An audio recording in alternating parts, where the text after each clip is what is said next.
Greetings and welcome to another excellent daily puzzle video. I am the chess professor, and what I'm going to do is try to figure out the solution to this problem, number one, and then how to explain it to you in the most concise manner. And this is the difficult part. What makes it difficult is that I do this live without a net, as the saying goes. So this is a chess version of comedy improv. Improv comedy is that you show up, you don't have a script, you don't have anything. You show up and then you do it. In comedy, when you make people laugh, doing, that's how you know you're good. Okay? Here, we don't want you to necessarily laugh unless I'm making a joke, and then I do. So what I want to do is I want to look at this position and think back with all the stored knowledge in my computer brain that my father taught me. So I'm looking at this position and I'm like, well, when in doubt, if you saw the problem I did yesterday, that one was called the chess detective. Chess detective is always a good way to start any position. You're like, I don't know, what am I doing? What do I need to do? Well, start being a detective, like Columbo. And the first thing we would do is look at this king and see where this king can or cannot go on his own to give us a clue. We're looking for clues, man. You'll notice we'll start at this rook and then we'll work in the circle. All right, counterclockwise, actually. This rook blocks the king. My knight on a5 blocks this king from here. This pawn blocks this king. King can go to h3. My knight can be captured by this king. King can go to g4, blocked and blocked.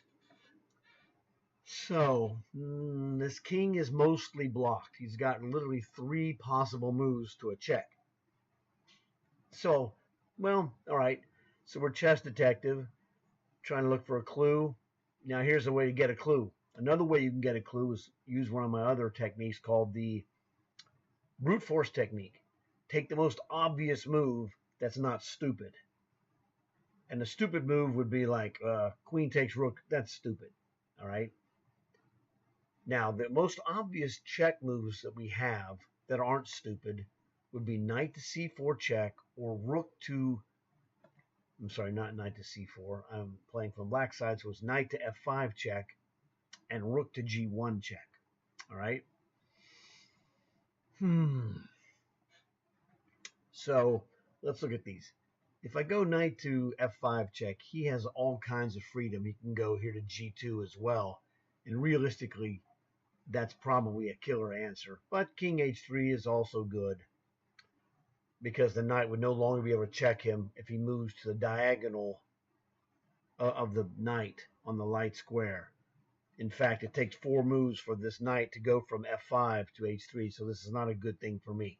All right, these are things you learn over time. When a knight is attacking your king, if you're in danger and you're running out of time, you don't have a fast solution. King to this diagonal with 1 square in between the knight is a very good defensive resource in general. All right, so let's not look at this knight check. I don't think this is the right move. I think the right move is rook to g1 check. Why do I say that? Well, look, he can't block it. Now, of course, every time I use this in a different video, I have to explain this in case this is the first video you have ever seen of mine. If this is the first video you've ever seen of mine, congratulations. I'm going to change your life in chess and make it way better. Just watch my other videos. You'll understand in a very short period of time.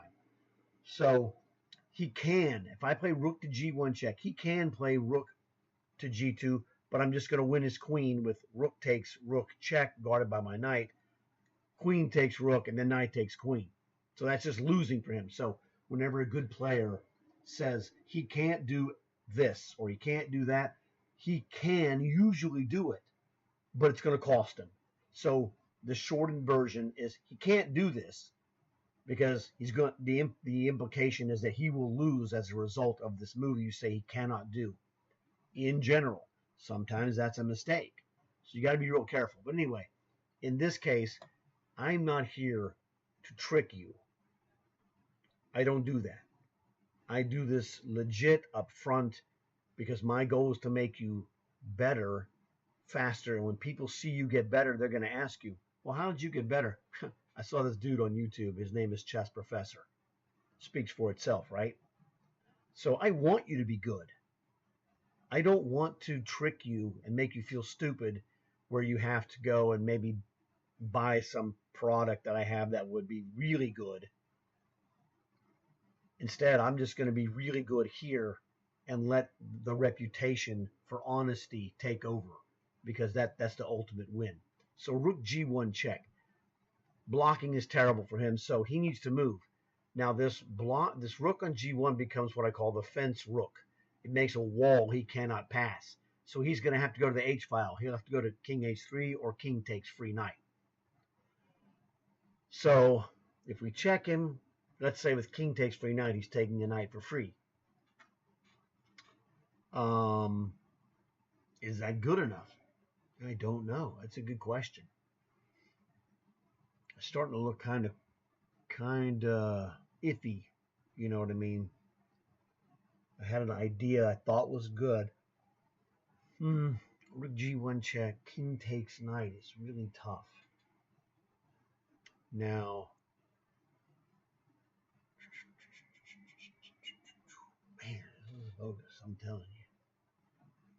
Making me think now that knight takes rook might be the move. I don't think it is, but it might be. Knight takes rook. Rook takes knight is probably the best move. The queen is attacking, so we cannot play king takes. So let's look at this. Rook g1 check looked pretty good, but after king takes knight, I'm not so convinced. So knight takes rook, rook takes knight. That's clearly the best move. Now we can once again hit him with rook to g1 check.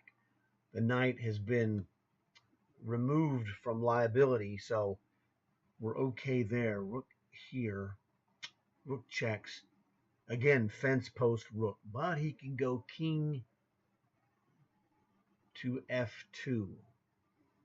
The problem with king to f2 is that we would have a killer move of rook f1 sacrifice, but this is not good. It's costing us too much material. King takes rook, queen takes rook check.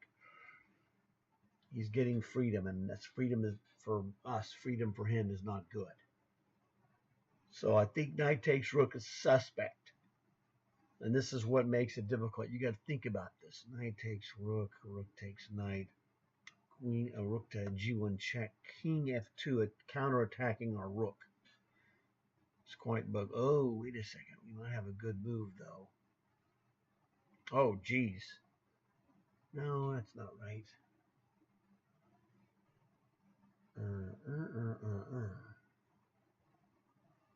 Check doesn't do anything. He's also threatening to queen this pawn. Another pain in the butt. I don't know. Maybe this knight c4 trash move isn't so trash. So let's look at this check first. I didn't think this was a very good move, but the problem we have, I don't like taking this rook with the knight because what we have here is the big blockade. It's like a fence by itself, rook, rook, and pawn. So he can't go here. So if we check him, what we're gaining, there's always going to be something you gain and something you lose. One of the things I'm gaining is the safety of my knight. Knight to c4 check. He has to move, fine, whatever. But he's got king to g2, which I don't like. However, knight c4 check. Knight f5 check. King g2. Really can't go there.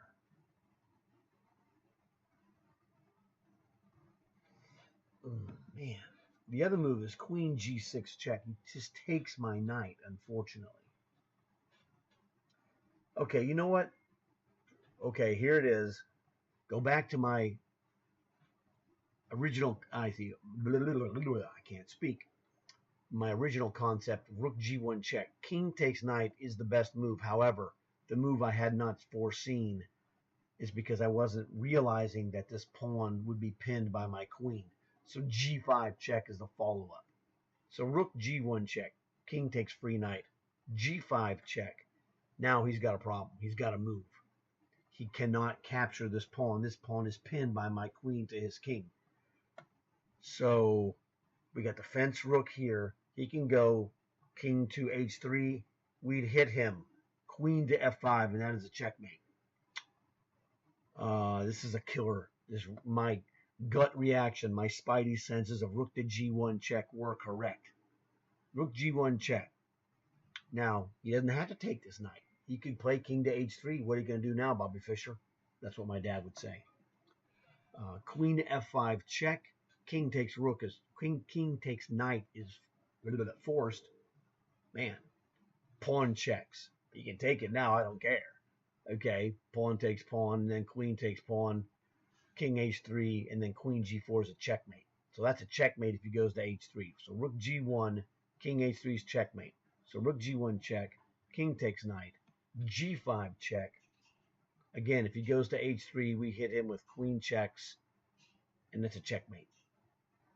So rook g1 check, king takes knight, g5 check, king to h5. We have queen to g6 check. He's got king to g4. We can hit him with queen to f5. And he's got a problem. If he goes king to h5, we can unleash. Oh, wait a second. That rook is there too. You're in trouble. Yeah, this is absolutely winning. Absolutely winning.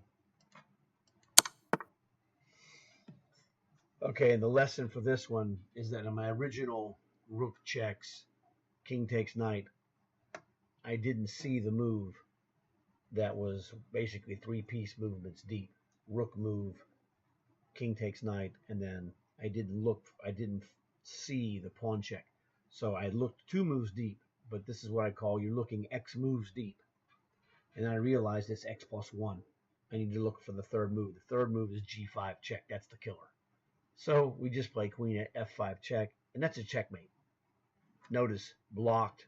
The fence rook blocks the entire g-file, blocked by the g5 pawn. No way to interpose here. This is a checkmate. So this is a simple problem if you give yourself opportunities. And I used 2 different opportunities from previous daily puzzle problems that you can go back and look at my numbers. This is daily puzzle number 5. So number 4 is the detective one. I think number 1 is the brute force technique. You can find those yourself. It's not a big deal. Very easy to do. So I use 2 basic techniques combined together as one. Simple. Now, of course, it looks simple here. Let's go back. What happened was, we looked at knight f5 check, wasn't very good. Queen g6 check wasn't very good. And my original idea, the spidey senses of rook g1 check was the right idea. But you have to see far enough to do it. Now, you can do these problems. And when you're doing these problems, you can do this. And if you make a mistake, you redo it again. For the video, what makes this special is that I'm not playing this by the standard rules that you could do this by yourself. I'm doing this by the chess brain technique. And that is no mistakes. Okay? I've seen other videos with people who basically speak in flowery language. And they offer no real solutions or nothing of substance that's really valuable. But the people watching them are not very strong players, and so they don't understand what's missing. I understand what's missing. That's the difference. You win tournaments by preparation of skill, of training. And if you don't have this preparation, you can't hide it. It glows in the dark whenever I look at a chess video of someone who doesn't have real preparation. You got to know how to win end games, man. You got to know how to do all kinds of different stuff. Now, what I do is give you the ideas that my dad indirectly gave to me, some directly, some indirectly, with the help of logic and tournament practice, or as my father would say, tournament toughness. And that's one of the things that you never see anyone talk about. Tournament toughness is not an abstract idea that you can teach by words. You can describe it to a degree, but you have to execute. It's an execution skill. Knowing how to win the game is part of tournament toughness. When you get in trouble, like I got in trouble here with rook to g1 check, well, king takes knight was a dangerous move, and I was, momentarily blocked because my chess eye did not realize that g5 check was a killer move because he can't take it. And once I realized and opened up my mind to the possibility of playing g5 check, you saw it yourself. It was just annihilation. The floodgates have opened, and this is the key. You cannot be expected to hit perfection. Okay, no one can be perfect. In chess, of all games, perfection is not possible. But you have moments of perfection that is possible, and that is the difference. Universal perfection, no. Now, when you're the greatest of the greats, Magnus, Kasparov, Bobby Fischer, those guys have been perfect. And other grandmasters have had, perfect games, for example. But normal people, you're going to have moments of perfection. That could be one move, two moves, three moves, whatever. And this is what you're looking for. You're looking for these moments, and preferably interlocking, connected moments like you saw here. I was temporarily stymied with rook to g1 check. King takes, whoa, what the heck is that? That was crazy. Messed my whole screen up. Anyway, so we'll do it this way. Rook g1 check, king takes knight was the most dangerous move. And, I was slightly off. That's not an excuse. I don't make excuses. I tell truth. That's the difference. I'm not making an excuse. Here's the reason why I don't make excuses in chess. There's no excuses. There's right and there's wrong. And if you want to get good at chess, what you have to do is find your mistake, admit that you made a mistake, and go, okay, now let's solve the problem. What was the mistake? Figure it out and never do it again. So every time a mistake is made by myself, it makes me stronger. So I'm actually looking to find my own mistakes in a really bizarre way. And the mistake I made is I hadn't looked far enough in my original analysis to see that g5 was the killer move. Once we found out that g5 is the killer move, it was all over. Because now it opens up. We're forcing this king, check them with the rook, check them with the pawn. Now where are you going to go? And everywhere he goes to, what happens here is that we're now pushing him into, he's sitting in a Zugzwang position. And that means every move he makes is bad. He can only make two moves. We got a fence rook, all right? And for those of you that don't know, I invented the term fence rook or fence piece because it's exactly what it is. You're like, that guy's never going to cross that line, period. All right? So we got a fence rook here blocking him. So all he has is king h3, king h5. It makes your understanding so much simpler. So king h3, queen f5 check. That's a checkmate. King h5, queen g6. That's a checkmate as well. Doesn't matter where he goes. He's checkmated no matter what he does here. G5 is the killer move. That's not obvious when you're looking at it from further back at the actual start of the problem. Okay, we go back here. One more. There we go. Here, it's not obvious that the move that just is absolutely devastating is G5. You're like, really?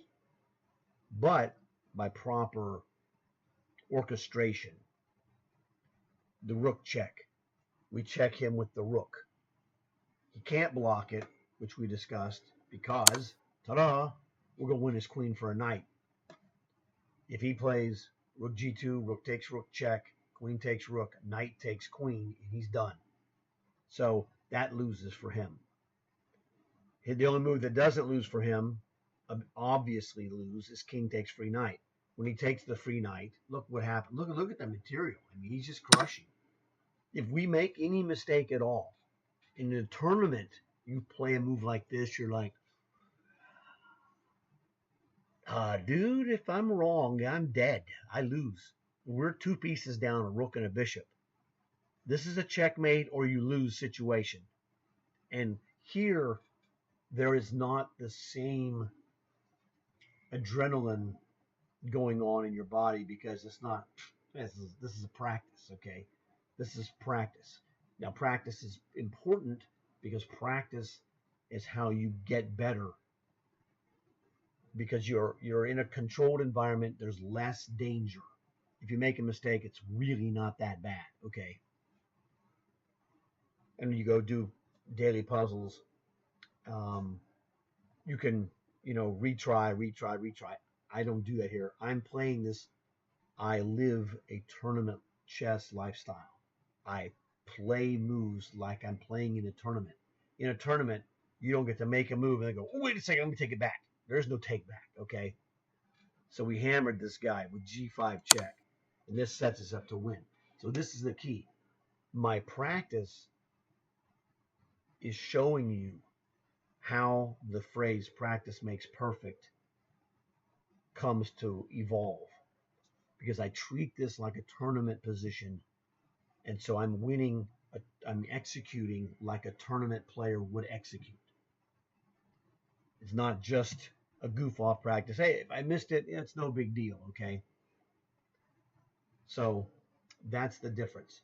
Hopefully this is going to help you out because this is going to show you your mental outlook is very important and your ability, the tenacity to hang in there under tough situation. When I was having trouble with rook G1 check and king takes free knight, it was looking bad until I found the right move.